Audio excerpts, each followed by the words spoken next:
ভাই বেরিয়েছে দেখ, আমি বিয়ে করে বউ এনেছি। ধনকে দেখলু তুই এ তো হুবহু তোমার মতো দেখতে।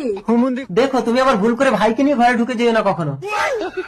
কোনোদিন যদি আমার চরিত্র খারাপ দেখো, আমাকে মাটি খুঁড়ে পুঁতে দেবে, আমি কিচ্ছু বলবো না। কিন্তু আমি আসল নকল চিনবো কি করে স্বামী? এটাই তফাৎ, ভাই কথা বলতে পারে না আর আমি কথা বলতে পারি। ঠিক আছে, তোমরা দু ভাই স্নান করে এসো, আমি খাবার ব্যবস্থা করছি। চল ভাই স্নান করে আসি, জামা খোল। তুমি চলে এসছো স্বামী, তোমার বোকা ভাইটা এখনো স্নান করে আসেনি, ঘর ফাঁকা আছে, তাড়াতাড়ি ভিতরে চলো। ছি ছি ছি রে ননি। এই আমাদের যদি ছেলে হয় কি নাম দেবে গো? তুমি আমার স্বামী না, তুমি আমার স্বামীর ভাই। যা হয়েছে তাড়াতাড়ি বাইরে যাওয়ার, এইসব কথা আমার স্বামীকে কোনোদিনও বলবে না। ঠিক আছে, কোনোদিন বলবো না।